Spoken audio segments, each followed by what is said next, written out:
Естіліп тұр ма? Ал? Естіліп тұр ма? Қазір.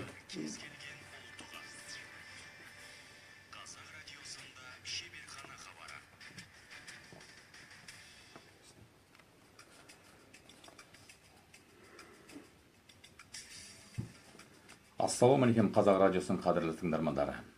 Әр дүйсенбі күні сағат 15:30-да Қазақ радиосының әуе толқынына шығатын Қазақстан суретшілерінің өмірі мен шығармашылығына арналған шеберхана бағдарламасын тыңдап отырсыздар. Біз сіздермен тікелей эфирде тілдесіп отырмыз. Телефонымыз 55 33 55, Астана қаласының коды 87172 екенін айтып өткім келеді. Бағдарламаның жүргізушісі әрі автор Жанұзақ Мұсәпір, пультті басқарып отырған әріптесім Айсәуле Төреханқызы. Бүгінгі тақырыбымыз бейнелеу өнеріндегі қазақ суретшілерінің жетістіктері қандай? Оны сіз қалай бағалайсыз? Міне осы тақырып төңірегінде әңгіме қозғаймыз. Шеберхана қонағы, таныс болыңыздар, Қазақстан суретшілер одағының мүшесі, талантты қылқалам шебері, Америка құрама штатының Нью-Йорк қаласында өткен Нью-Йорк реализм әлемдік суретшілер көрмесінің алтын қыран медалін, Гран-при бақыт тағасы медалімен және Қазақстан шыққан тұңғыш халықаралық суретшілердің көптеген лауреаты болған халықаралық Микеланджело сыйлығының иегері, Ашутасты ауылында туып, арқалықта мектепке барған. Бүгінде Астана қаласында тұрады. Ол әртүрлі бағытта және әртүрлі жанрда жұмыс істейді. Негізгі бағыты қолтаңбасы импрессионизм. Әр жанрға қарай әртүрлі картиналарды, пейзаж, натюрморт, портрет, ұлттық сюжеттік жұмыстарды әртүрлі салада, әсіресе ата-бабамыздың тұрмыс салты мен еліміздің әсем табиғатын бейнелеген көшу, пейзаж, көшпелі өмір, саят сынды шығармалары бар. Ол біздің бүгін қонағымыз, талантты қылқалам шебері Ринат Елубай келіп отыр. Ассалаумағалейкум, құрметті тыңдарман. Шеберхана хабарына дүйсенбінің тұсы ауған сәтте қош келдіңіз дейміз тағы да. Рахмет. Енді бүгін хабарымыздың тақырыбы мына бейнелеу өнеріндегі қазақ суретшілерінің жетістіктері қандай? Оны сіз қалай бағалайсыз деп қойып отырмыздың себебі. Ал енді оны сіз қалай бағалайсыз? Қазақ суретшілерінің жетістігін мен екіге бөлу керек деп ойлаймын да. Жетістік бар, қазақ суретшілері өте талантты суретшілер. Бірақ жетістікке келетін болсақ, қоғамның әлі қалыптаспау себеп болады деп ойлаймын да. Сондықтан суретші болу өте ауыр кәсіп деп санаймын. Сондықтан суретші болу өте ауыр, жетістікке жету өте ауыр. Сондықтан әр адам суретші болып, суретшілікті оқып, барып, ары қарай суретті тастап кетуге душар болатын жағдайлар болып тұрады. Сондықтан жетістікке жету өте бір жігерлікті талап ететін дүние да. Шыдамдылықты, сабырлықты талап ететін дүние. Төзімділікті. Сондықтан бұл жерде жетістіктер жетеді әрине. Сол төзімділікке төзе білген суретшілер ғана шығып жатыр да, оның өзінде бізде қоғам әлі енді қалыптасады деп ойлаймын, енді сондай жеңілге жетеді деп. Жақсы суретшілердің жаңағы суретшілерді қолдайтын дүниелер көп болады деп енді алдағы уақытта тағы. Әзірге жансарлау деп есептеймін. Дұрыс екен. Енді ол сіздің ойыңыз. Менің ойым. Ринат, таныстыру барысында сенің жетістіктеріңе қысқаша тоқталып өттік. Әлемдік деңгейдегі жетістіктермен бөлістік. Елімізде оның бірінші суретшісің осы 170 қылқалам шеберінің ішінен Микеланджело сыйлығын алған суретші ретінде осы биіктікке қандай ерекшеліктермен жеттің? Негізі былай ғой, мен суретті жаңа айтып өттім ғой, кішкене қиын суретші болу өте ауыр кәсіп деп. Сол бұған бұлай осындай байқауларға бәріне қатысуға себеп неге болды? Өйткені мен себебі өмірімді бастаған кезде суретші ретінде бастаған едім кезінде. Сол қиындықтар, суретші болу оңай емес қой, қазір біздің қоғам қалай түсіндірсем екен. Жастарды, жас суретшілерді әлі адам қатарына қоспайды да. Мысалы, суретші болып істесем, бір құл сияқты қарайды. Сондай бір адам қатарына қоспаған сияқты сондай бір сезім болады. Сондықтан амал жоқ, мен басқа салаларға кетіп, сөйтіп жүріп, ақыры суретке мынау қашан 30-дан кейін қайтып оралдым суретке. Сол кезде амал жоқ, жан-жақты байқауларға қатысып, өзімді көрсеткім келіп, енді сурет өзімнің қолым екенін сезініп, түсініп, жан-жаққа қатыстым ғой. Өйткені бірден қоғам қабылдау керек қой суретші ретінде. Қабылдау керек болғасын, жаңағыдай бір дүниелермен өзіңді көрсетуің керексің. Конкурс арқылы өзіңді да жаңағы деңгейіңді өзің бақылайсың, сынайсың, жұрт сынайды деген сияқты. Сонда енді мына 22-23 жасқа шейін университетті бітірдің, білім алдың, өзіңді қалыптастырың суретші ретінде. Одан кейін 30 жасқа дейін сол екі аралықта тастап кеттің суретті. Тастап кеттім. Тастап кету себебің енді былайша айтқан кезде суретке өзіңнің қабілетің жоқтығы емес, ол енді жалпы қоғамдағы өзіңнің орнын таппауың ба, жоқ ол не себеп өзі? Қалай түсіндіруге болады? Енді бұл жерде суреттің жақсы жағында, қиындау жағында айтқым келіп тұр да. Суреттің қиындық жағы жаңағы қоғам бізді әлі дұрыс қабылдамауы. Суретшілерді бір қарапайым қабылдата алмай жүрген шығармыз. Мүмкін қабылдата алмай жүрген шығармыз. Суретші біз үшін жай ғана бір нашар бір тұлға сияқты қарайды да жұрт. Ал жаңағы басқа салаларда, мысалы шенеуніктің шекпенін кисе, немесе тағы бір ақын болсын, ақындарды жақсы қабылдайды, ақынға құрмет дейді қазақтың. Сол жағынан енді біз кішкене жақсымыз жаңағы басқа саладан. Тек қана суреттен басқасын бәрінен біз жақсымыз. Суретшілер адам құрлы көрмейді да. Сондықтан амал жоқ, мен не істедім енді. Суретші институт бітірген жас баламын. Қайда барам?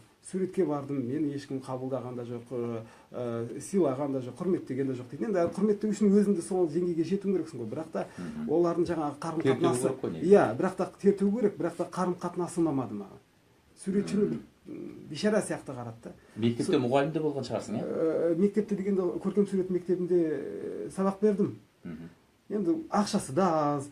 Былай қарасақ, басқа мұғалімдерден гөрі именно суретшілерді кішкене бір еңбек мұғалімі сияқты қарай ма, сондай сияқты бір еңбек қара шаруа сияқты солай бүйтіп сондай мағынада қарайды.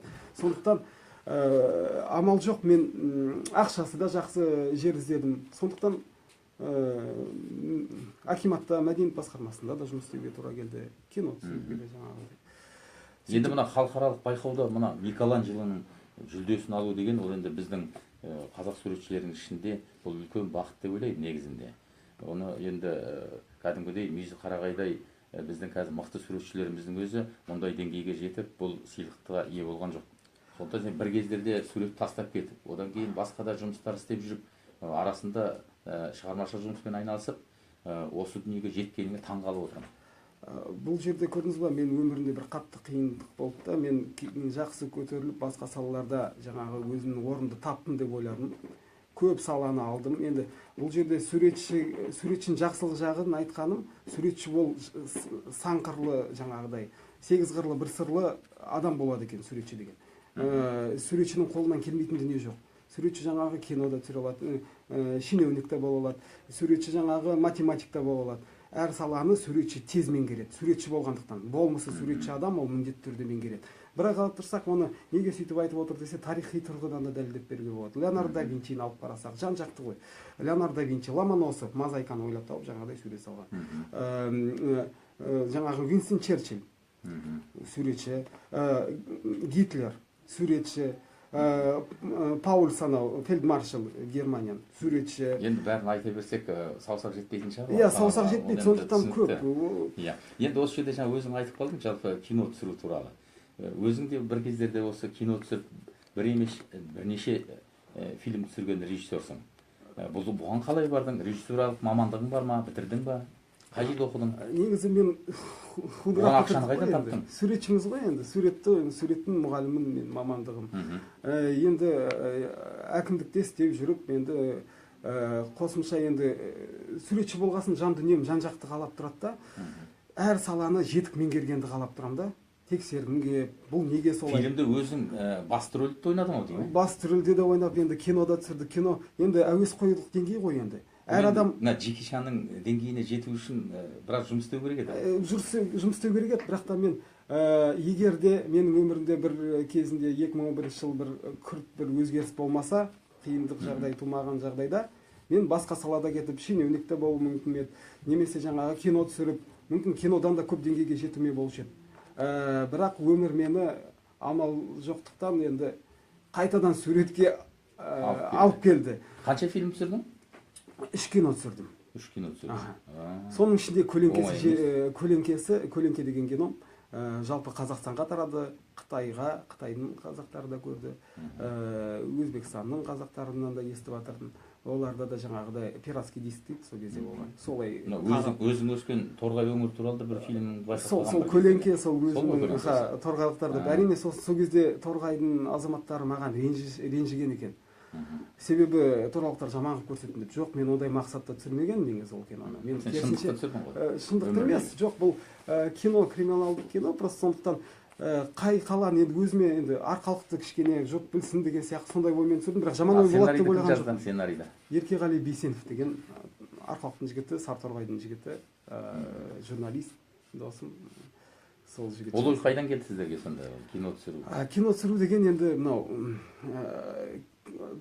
жұрт енді мынау енді мына кино түсіру үшін кәдімгі актерлік мамандықты, болмаса режиссерлік мамандықты меңгеріп, содан кейін бірнеше жылдар актерлардың өзі бір 10 жыл жоқ дегенде кинода ойнап жүріп барып режиссерлікке қарай ауысады.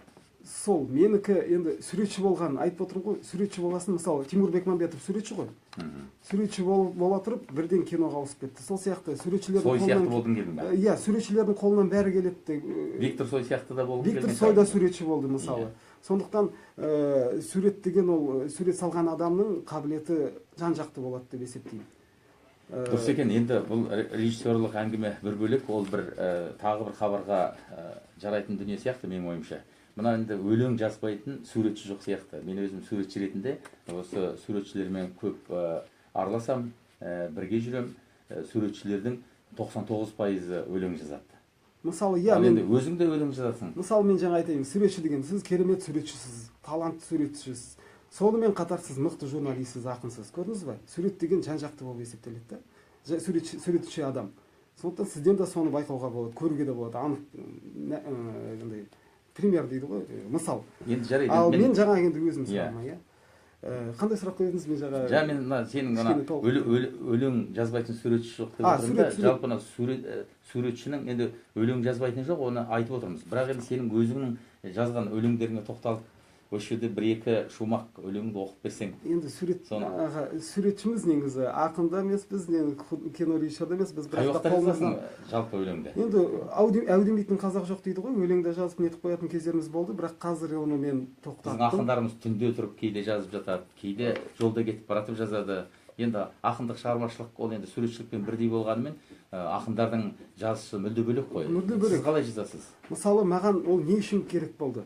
Мен түсінгім келді. Мен жалпы өмір болмысты түсінгім келетін адаммын да. Сондықтан әр нәрсені зерттеймін. Адам не үшін өмірге келді? Не үшін? Адамның жаңа сана сезімі қандай, ойлау өрісі қандай деген сияқты. Сол үшін мен шығармашылықтың жан-жағын меңгергенді қалаймын. Мысалы, суретші міндетті түрде көңіл күйі көтеріңкі болған кезде ғана барып ол сурет салады.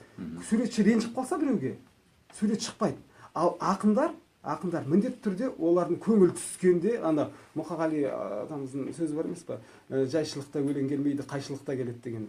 Сол қайшылықта ақындар жаңағыда қиналған кезде, сондай бір қиын уақытта да өлең шыға береді. А сурет қиналған кезде шықпайды.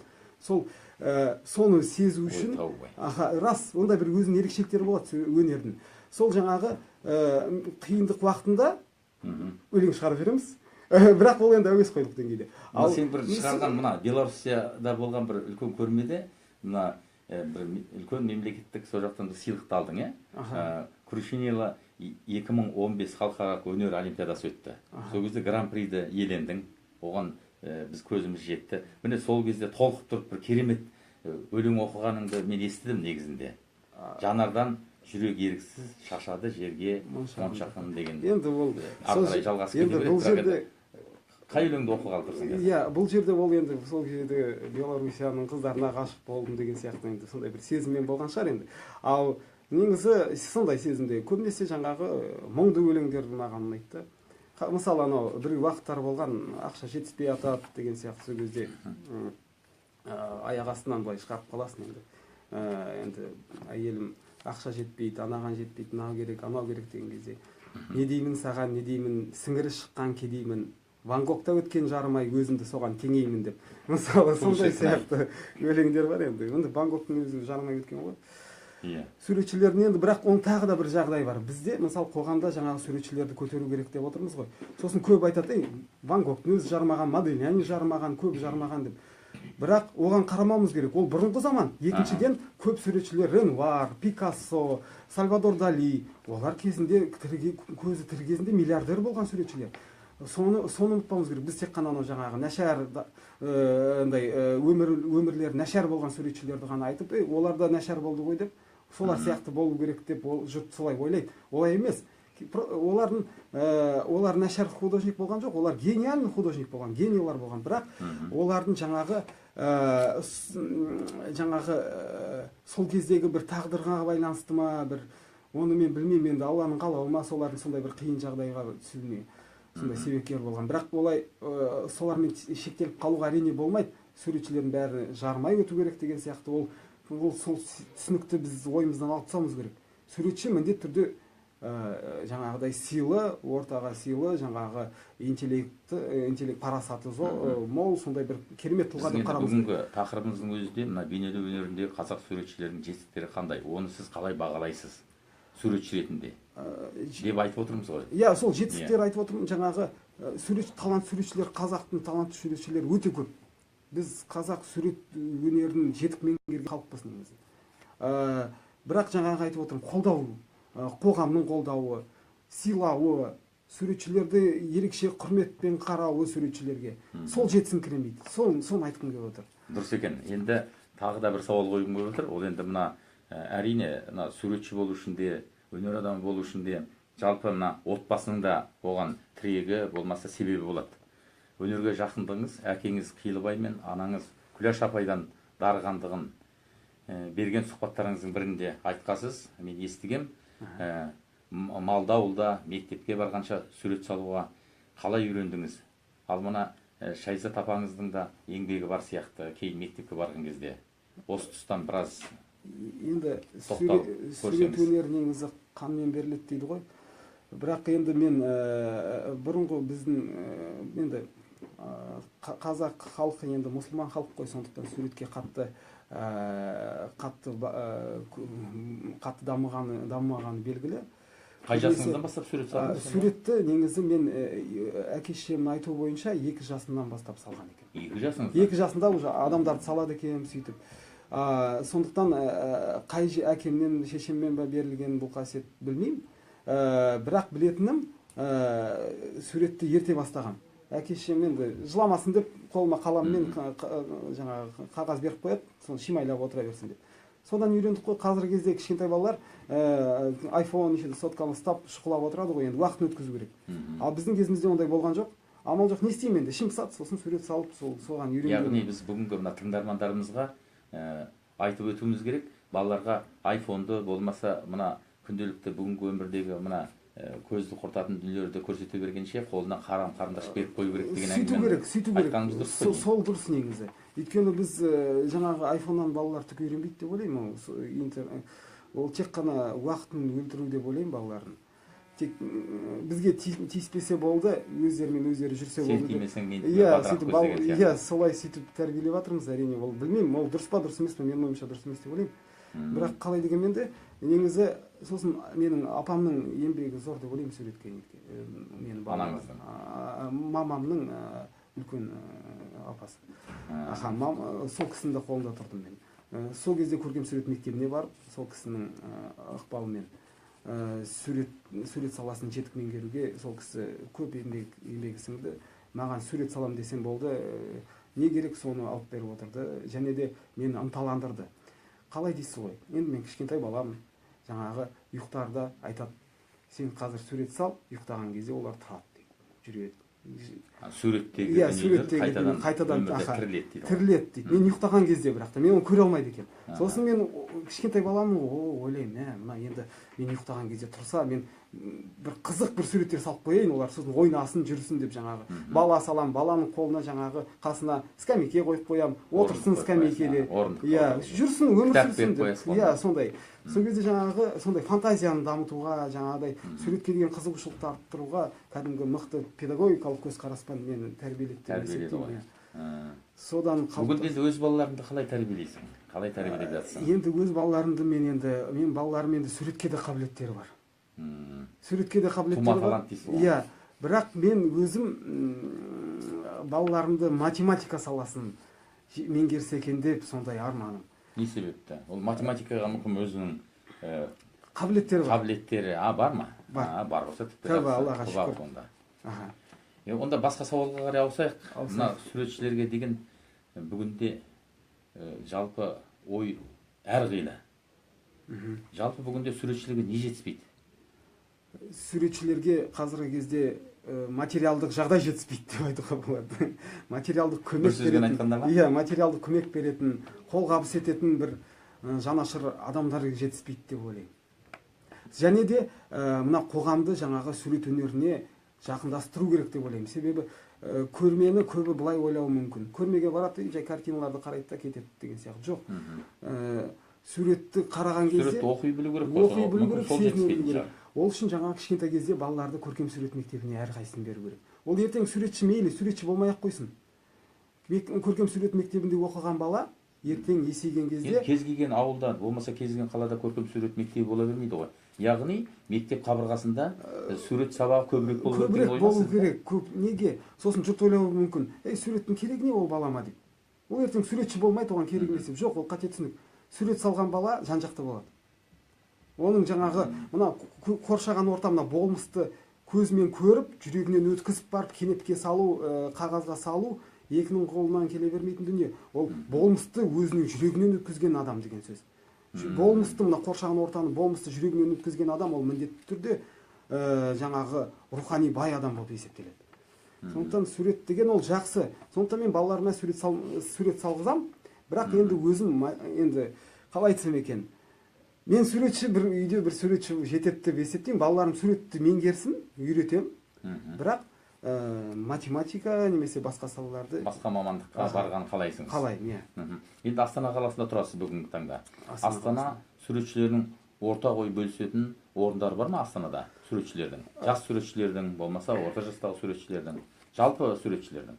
Жалпы суретшілердің қазіргі таңда енді ортақ отырып ой бөлісетін, ақылдасатын. Енді біз дамып келе жатырмыз ғой. Енді жаңа ғана біз енді егеменімізді алып, жаңағы тәуелсіздігімізді алып, енді жаңа ұлт болып енді қалыптасып келе жатырмыз. Сондықтан әлі ондай орталар көп болады дейміз, бірақ енді бастамасы бар. Бастамасын айтқанда, анау алдында бір жастар Красный Кадмий деме бір сондай бір ұйым құрған екен. Соған және де біз Гүлдана Жукабаева деген біздің суретші қызымыз бар. Сол қыздың бастамасымен біз жаңағы Амплитуда деген жаңағы ұйым құрдық. Сол жерде өзіміз суретшілер бас қосамыз, ортақ ойларымызбен бөлісеміз, және де қосымша суретші таныстарымда, достарымда бар. Алмас Сырғабаев деген менің жақсы досым бар, суретші. Өте керемет рухани бай жігіт. Содан да мен жаңағы солармен де ой бөлісіп, Әділғали ағамыз бар, мысалы, сіз барсыз, Сембіғали Исмагулов деген ағамыз бар. Солармен де ортақ ой бөлісіп, сұрап ол кісілерден.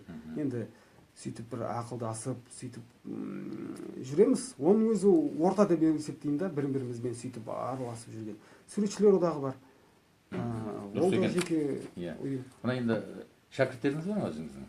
Шәкірттерім дегенде мен бар енді былай. Өзіңіздің стильде үйретіп, бүгінгі таңда тәрбиелеп жүрген? Негізі былай үйретіп жүргендерім бар ғой, бірақ та енді бастаймын деп, Алла жазса, соған кірісейін деп жатырмын, Алла жазса. Шәкірт тәрбиелеуге. Енді шәкірт тәрбиелеген өте дұрыс.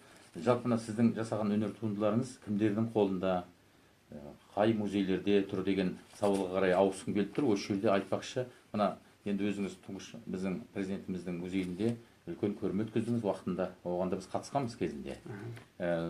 Сол жерде мына Еркеғали Рахмадиев пен елбасымыздың арасындағы бір әдемі картинаны байқағанбыз. Қалай осы жұмысты бастадыңыз, қалай салдыңыз осы? Бұл деген негізі Еркеғали Рахмадиев енді адамыз, ол кісіні жаңа Клара Рахмадиева деген жұбайымен жақсы араласам. Сол кісінің үйінде ой қалай келді негізінде? Сол кісінің үйінде сол картинаға. Сол кісінің үйінде көп болып тұрамын ғой, үйінде отырып келіп тұрамын, сөйтіп бір жүрген, енді сол кісімен жүрген кезде енді сол кісімен әңгімелесем, сол кезде жаңағы ой туындайды ғой. Содан кейін барып сол картинаны салдым. Енді ол енді бұрын болған нәрсе ғой, енді алдын қазір ойлаймын, ол кезде кішкене тағы да қосатын жерлерім бар еді, өзгертетін жерлерім бар еді ол жұмысқа.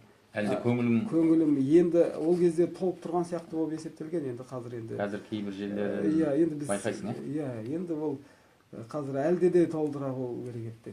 Енді бәрібір ол тарихи жұмыс болып қалды ғой. Енді қалды, енді ол енді этап қой, әр адам өзінің сол кездегі өту этабы деп есептеймін да. Енді сурет деген ол бірден басқа өнер түрлерінен ерекшелігі суреттің. Мысалы ақындар немесе басқа жаңағыдай әншілер, олар жастайынан өнер иелері болып кете алады. А сурет деген ол жүре қалыптасып дамитын процесс. Неғұрлым жасым үлкен болған сайын соғұрлым шеберлігінде арта түседі екен. Сурет өнері ол сонымен ерекшеленеді. Дұрыс екен. Енді мен осы келген суретшілердің бәріне кейде осы сұрақты көбірек қоямын. Жалпы сіздің жұмыстарыңыз, туындыларыңыз сұраныста ма? Егер сұраныста болса, туындыңыз қанша тұрады? Ең қымбат жұмысыңыз қанша? Халық біле тұрсын. Енді бұл жерде былай ғой. Менің картиналарым енді мен өзім мына өнер сурет сахнасына шыққаныма осы жақында ғана 4-5 жыл ғана болған шығар енді. Көп болған жоқ. Аса қымбат емес дейсің ғой. Қымбат демегенде мен өзім сатқым да келмейді. Бірақ кей кезде ақша бір астынан бір керек болып қалған кезде арзанға сатып жіберіп отырамын. Бірақ қымбатқа да сататын кездерім болады. Тыңдармандарға айтатын кеңесің мен тілегің тыңдасақ, сонымен хабарымызды аяқтасақ. Енді тыңдармандарға жаңағы ең бастысы қазақ халқына жаңағы тыныштық тілеймін. Қазақ халқының жаңағы болашақта жаңағы басқа елдермен терезесі тең бір керемет ұлт болып қалыптасса екен деп сондай тілегім сол қазақты халқын тек қана біз ғана өзіміз ғана білетін емес, жалпы бүкіл әлем мойындап жаңағы Жапон елі, Америка елдерімен қатарлас, олар құрметтейтін деңгейге жететін мемлекет болады деп болашақта есептеймін. Рахмет. Құрметті Қазақ радиосының тыңдармандары, бізде бүгін талантты қылған шебері Ринат Елубаев қонақта болды. Келесі шеберхана бағдарламасында тілдескенше сау саламатта болыңыздар.